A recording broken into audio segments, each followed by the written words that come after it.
When people think of Christmas, it's usually baking cookies, presents under the tree, and a jolly old man with a white beard bringing presents to all the good children. However, not everyone has such a joyous time. Every day, people disappear in mysterious ways. Sometimes these people are never seen again. Holidays such as Christmas are not safe from these strange disappearances. This story is based on the true disappearance of Stephen Hatch. Stephen disappeared on Christmas Eve while working at a gas station. While this story is a fictional retelling of his disappearance in first person, is it possible that this story could be more truth than fiction? I've always loved Christmas, even when we didn't have much. My parents, no matter how tight money was, made sure it felt special. Our tree was small and the decorations were old, but it didn't matter. We'd sit around the living room with the smell of my mom's cooking in the air, laughing and sharing stories. Those kinds of memories were the ones that stayed with me. Growing up in New York, I learned early on how to make do with what I had.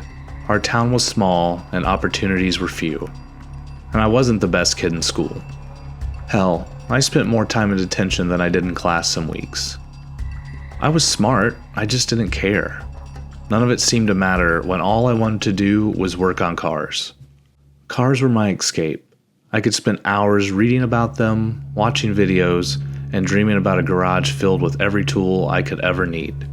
There was something peaceful about it, the hum of an engine, the precision of putting it all back together. I wasn't one for academics, but when it came to cars, I was sharp as a tack. That's why I had my sights set on this trade school upstate. They teach me everything I needed to know, and it wasn't just some pipe dream. I was good enough to make it happen. The problem was the money. My parents didn't have it, so I needed to earn it myself. And that's how I ended up working the night shifts at Small's gas station. It wasn't glamorous, but it was steady. Most nights were dead quiet, just me, the humming of fluorescent lights, and the stack of car magazines to keep me company. Christmas Eve wasn't any different. I clocked in just before 6 p.m., the gas station practically empty. Snow fell lightly outside, dusting the parking lot in white. I grabbed a soda from the cooler, settling in behind the counter, and flipped open the latest issue of Auto World. The cover had a bright red sports car on it, a model I could only dream of driving, let alone owning. An hour passed, maybe more. The only sounds were the faint buzz of the lights and the occasional groan of the old heater kicking in. I didn't expect anyone to show up, not on Christmas Eve. And that's when the doorbell chimed. I looked up, surprised. A boy just stood in the doorway, letting the door swing shut behind him. He looked to be about 10, with messy hair and clothes that were too big for him. His jacket had holes in it, and his sneakers looked like they'd seen better days. I greeted the boy with a hello and Merry Christmas as he walked inside. I gave him a friendly smile, thinking that he just wanted to come inside to warm up. The boy didn't answer. He just stood there, smiling at me. There was something unsettling about it. His smile was too wide, too perfect, like he was trying to mimic what happiness should look like. I asked him if he was all right. He tilted his head slightly, but said nothing. At this point, I felt an uneasiness settle in. Even though it was just a boy, something about him was off, almost scary. I asked again if he was okay, and if there was something I could help him with. I tried to sound a little more serious this time, but I don't think it came out very strong. Finally, the boy said, "Merry Christmas, Stephen," in a soft, calm voice. The way he said my name sent a chill down my spine. I asked him how he knew my name. I had definitely never met this kid before, and I don't know why he would know me. The boy's smile widened, which I don't know how that was even possible.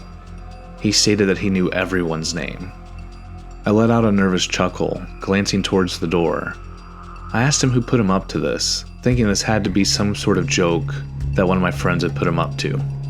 What he said next really caught me off guard.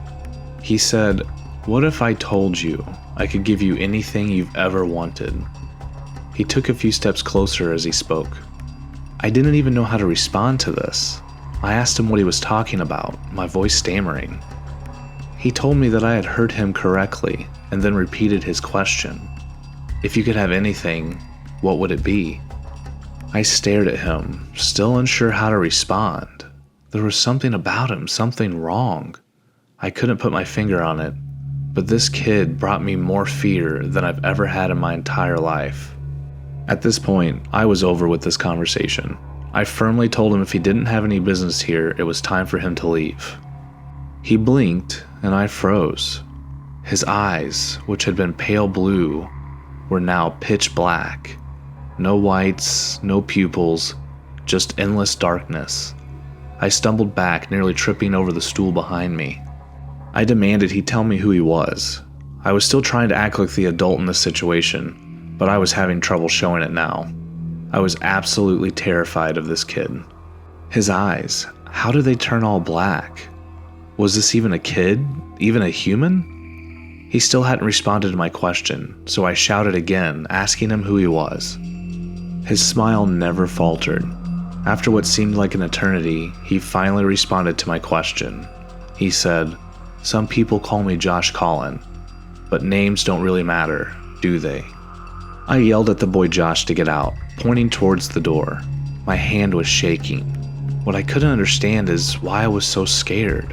I mean, I understand the boy was creepy, but there was some otherworldly fear that had overcome me. Josh ignored me, his gaze drifting into the magazine I'd been reading. He picked it up, flipping through the pages. He asked me if I like cars.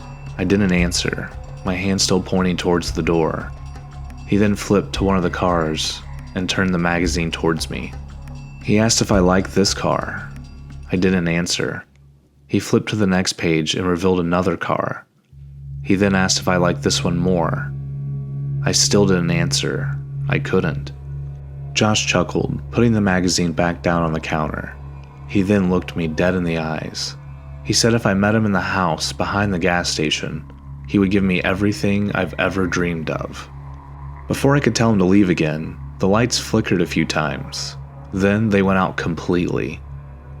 They were only out for maybe a second or two, but when they came back on, Josh had completely vanished.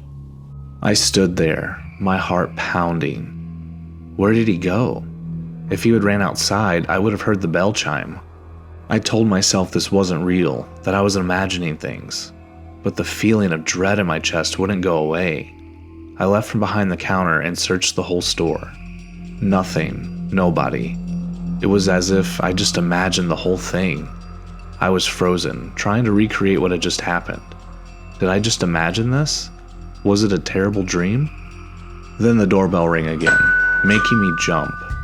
This time, it was 3 men. They looked to be in their 30s, bundled up against the cold. They could tell they had frightened me and immediately apologized. One of them came up and extended out his hand. I shook it and telling him it was okay.